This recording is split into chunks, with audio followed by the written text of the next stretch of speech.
안녕하십니까. 세종 이도의 눈물 저자 김호균입니다. 일주일 동안 여러분들 공부 많이 하셨죠? 제가 다시 한번 감사드리고요.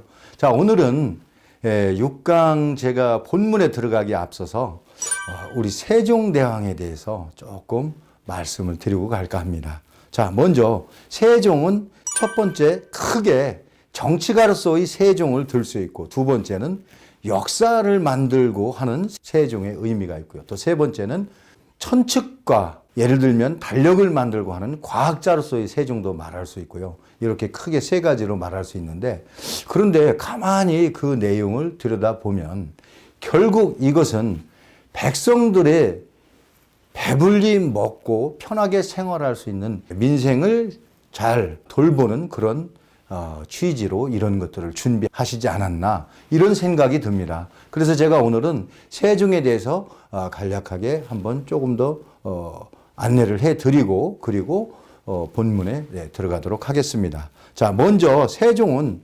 1397년도에 태어나셨죠. 자, 고려가 이제 멸망을 하고 조선이 들어오면서 이성계와 그리고 그 3대 때의 그 태종 때까지는 실제로 고려 사람들이었습니다. 그런데 유일하게 이제 처음 조선에서 태어나서 조선의 왕이 된 국왕이 세종이시죠. 그래서 1397년도에 태어나셔서 1450년도에 돌아가셨으니까 54세를 연령으로 돌아가셨죠. 근데 특이한 거는 32년간 왕위를 제위하셨어요. 그건 긴 시간이었죠. 그래서 세종이 여러 가지 많은 업적을 남길 수 있는 그런 시간도 가지셨던 것이었고요. 그런데 왕이 된 나이가 세종께서는 22살에 왕이 되셨어요. 그 해가 1418년 이렇게 되죠. 그런데 이때 세종에 관련돼서 세종의 형님과 같은 그런 내용들의 일화들은 여러분들 많이 들으셨기 때문에 제가 그 부분은 잠깐 생략을 하고요. 인간 세종에 대해서 세종의 아버님께서 보신, 즉 태종이 보신 세종에 대해서 조금 소개해드리면요. 세종, 충령은 천성이 총민하고 학문을 좋아하여 비록 매우 춥고 더운 날씨에도 밤을 새워 공부를 하였고, 그래서 그가 병이 날까 내가 오히려 책을 못 보게 제재하는 그런 일들이 있었다라는 내용들이 실록에도 기록이 되어 있습니다. 그마침 세종께서는 학문에 많은 정진을 하셨고요. 그래서 제가 세종은 왕이자 학자라고 이렇게 일컫는 겁니다.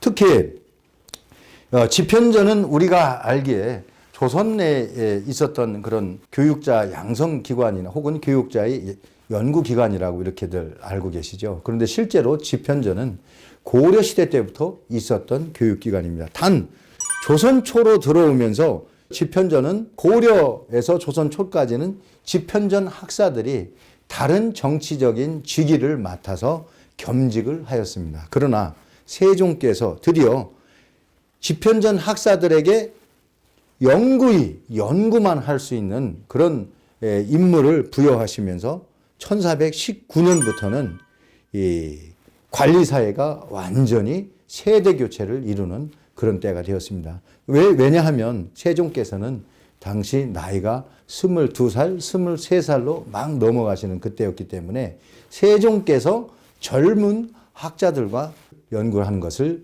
진행하고 싶어 하셨던 거죠. 그래서 예를 들면 세종이 24살 때에는 신장이라는 학자분은 나이가 44세였고 채말리는 30세였습니다. 그리고 그 외의 학자들도 전부 20대에서 30대의 학자들로 구성이 되었습니다. 결국 집현전 학자들이 연령이 젊어졌다는 거죠. 즉 뭐냐? 벌써 세종께서는 정치적으로 젊은 정치가들을 배치를 해서 조선의 앞날을 꾸며 나가시려고 이런 계획을 하셨던 거죠. 자, 그래서 집현전 학사는 결국 겸임해서 담임으로 평생 집현전 학자로서만 활동을 합니다. 그렇기 때문에 많은 학자들이 그 집현전에 들어가면 여러 가지 혜택을 받게 되었습니다. 그 혜택 중에 한 가지는 일단 경연과 서연에 참여를 해서 세종의 정치적인 그런 내용들을 발언권을 많이 주었습니다. 그런 다음에는 지방관이나 예를 들면 현령 관찰사 이런 근무를 파견을 안 시켰습니다. 오직 연구에만 몰두할 수 있도록 그렇게 배려를 하셨고요. 특히 사헌부에서 규찰한다. 예를 들면 오늘날로 따지면 감찰 같은 내용들이죠. 이런 대상에서도 제외를 시켰어요. 그러니까 결국 연구하는데 하나도 걸림이 없도록 전부 세종께서 배려를 해주셨던 거죠. 그런 다음에 국가에서 간행한 책은 집현전 학자를 가장 최우선적으로 볼 수 있게 하는 이런 특혜를 또 주었던 겁니다. 자, 그래서 이러한 내용들을 바탕으로 해서 세종께서 정치를 이어나가시는데 1441년 세종 23년에는 추구기가 발명이 됐죠. 그리고 이제 고려사 전문을 다시 손을 보시기 시작하였고 1442년에는 칠정산 내외편을 완성을 하셨습니다. 그런 다음 해에 바로 훈민정음이 중창이 되었고요. 훈민정음 내가 이렇게 만들었다라고 밝히셨고 그런 다음에 세종께서는 여러 가지 제도 특히 공법을 다시 제정해서 시행을 하셨고요. 그 다음으로 훈민정음을 실험하기 위한 용비어 천가를 완성하셨고 마지막으로 1446년에 훈민정음을 반포하는 이런 과정을 겪었던 겁니다.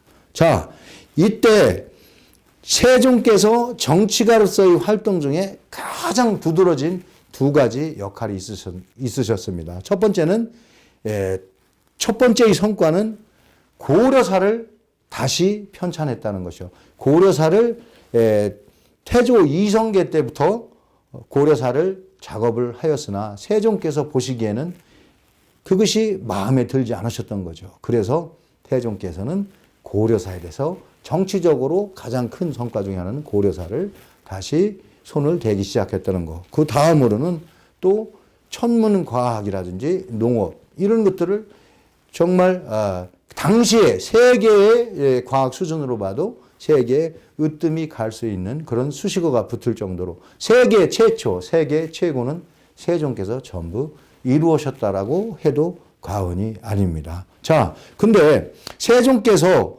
고려사를 편찬하셨는데 제가 고려사는 조금만 얘기를 해드리고 갈게요.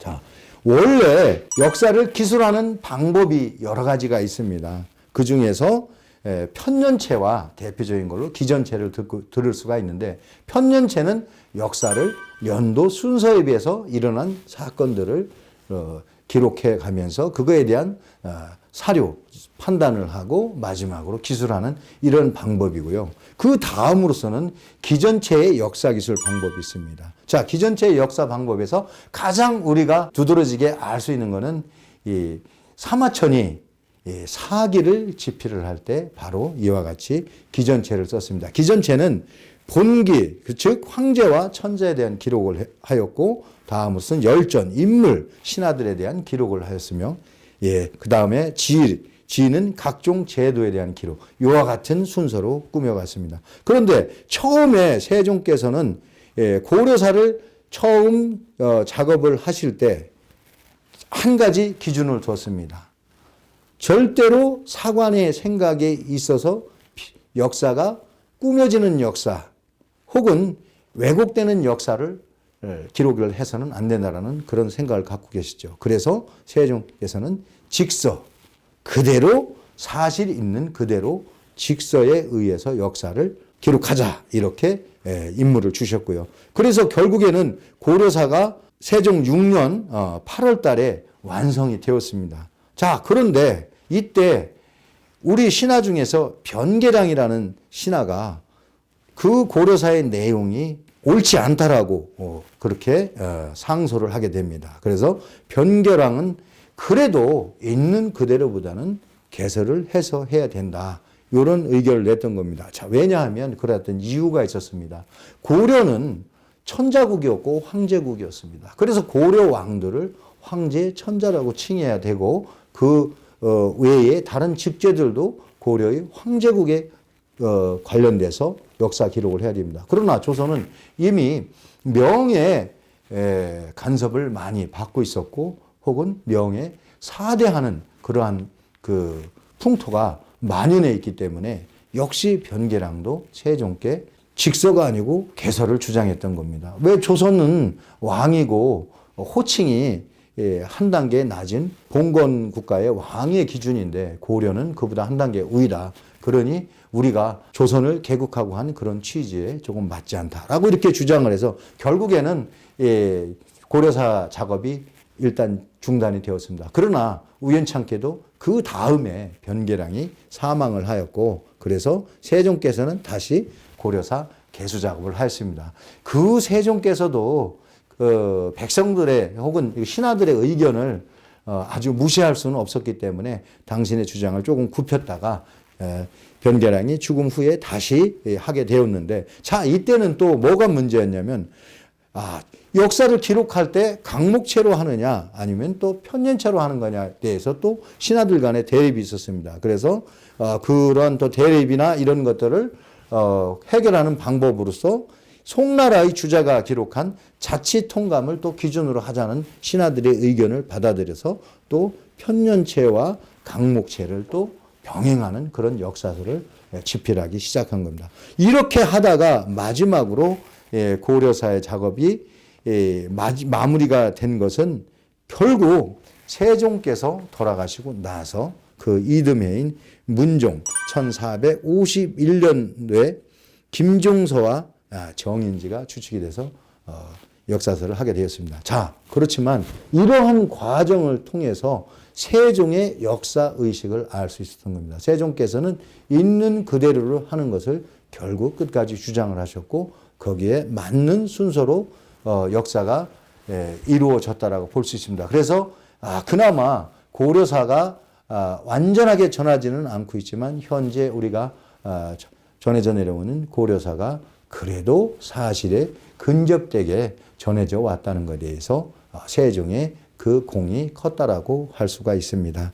제가 얘기가 조금 길어졌죠. 자, 그러면 세종께서는 이렇게 역사에도 관련해서 이런 일들을 하셨고 결국에는 세종이 역사 혹은 천문 관측, 농사 이런 쪽에 전부 관심을 가져셨던 것은 결국에는 농사를 잘 지으려면은 가장 중요했던 게 뭐였냐면 파종식이었습니다. 그리고 물을 얼마나 잘 대고 물을 또 거두고 하는 이러한 내용들이 참 중요했습니다.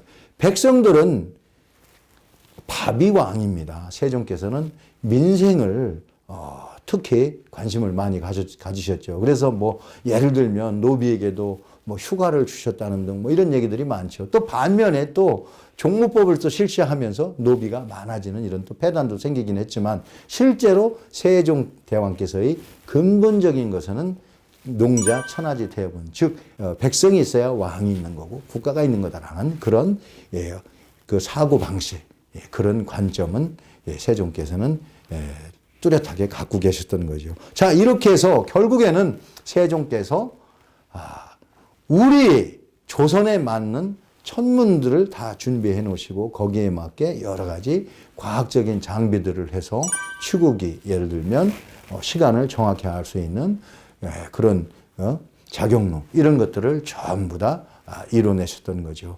결국에는 세종께서 조선에 맞는 달력을 마지막에 만들어 내셨던 겁니다. 그러면 여태까지 이러한 모든 일련의 일들이 전부 달력을 만들고 조선의 기상을 정확히 이렇게 알 수 있게 해주는 그런 일들을 하셨던 겁니다. 자, 그런데 여기서 잠깐 생각을 조금 바꿔보시면요. 달력을 만드시는데 조선의 달력을 가지셨죠. 그러면 거기서 단어 하나만 조금 바꿔보면요. 조선의 문자를 갖고 싶어 했던 것입니다. 그래서 세종께서 원래 우리 조상들께서 쓰시던 여러 가지 문자와 의문선들을 종합하셔서 결국 훈민정음을 만들어 내셨던 거죠. 자, 그러면 백성들은 일단 배고픔을 면해 줘야 됩니다. 그래서 1차적인 그런 과업을 성공하셨고요. 그리고 백성들이 억울하게 처벌을 받는다든지 혹은 몰라서 삶의 어떤 질이 떨어지는 그런 일이 없어야 했겠지요. 그래서 결국에는 세종께서는 훈민정음을 만들으셨던 겁니다. 백성과 소통할 수 있고 어느 백성이라든지 어느 송사라든지 어떤 일이든지 억울함을 없애주기 위해서 그렇게 하셨던 거라고 생각을 합니다. 자, 이렇게 중요한 훈민정음, 훌륭한 훈민정음을 저희가 공부할 때 조금 힘들다고 해서 그냥 외면해서 되겠습니까? 자, 오늘 제가 이렇게 서두를 좀 길게 말씀을 드린 거는 제 강의가 사실은 이게 학문적인 거기 때문에 재미는 사실 없습니다. 그러나 우리 정말 대한민국 사람이라면 꼭 한 번은 읽어보셔야 됩니다. 그래서 제가 여러분들 함께 공부 조금이라도 더 좀 해보자 하는 그런 의미에서 이런 말씀을 좀 드려봤습니다. 그래서 제가 우리 세종대왕에 대해서 간략하게 소개를 드린 적을 했는데 또 얘기가 조금 길어지긴 했습니다. 그래서 제가 이 내용에 대해서는 다음에 세종의 정치, 그 다음에 과학, 그 다음에 백성을 위한 농법, 그 다음에 세금을 걷고 하는 이런 공법제도, 이런 제도들에 대한 내용들도 관련해서 다음에 한번 강의를 준비해서 또 여러분께 들려드리도록 하겠습니다. 사실은 세종대왕 말씀을 드리려면 할 얘기가 너무 많습니다. 오늘처럼 이렇게 눈이 오는 날은 화롯가에 둘러앉아서 거기에 군밤도 굽고 뭐 이렇게 하면서 떡도 구워 먹고 이러면서 세종대왕 얘기를 한다면 아마 밤새 얘기를 해도 그치지 않을 듯 싶습니다. 자, 다음 기회에 제가 세종에 대한 내용들을 다시 한번 여러분들께 소개하도록 하고요. 오늘은 오늘 그 눈이 이렇게 멋지게 내리는 그런 정서를 여러분들께 감상 한번 해보시기를 권해드리면서 가끔 고개를 들어 하늘을 또 한번 쳐다보는 그런 여유를 가지시기를 권해드리면서 오늘은 내용을 줄이도록 하겠습니다. 감사합니다.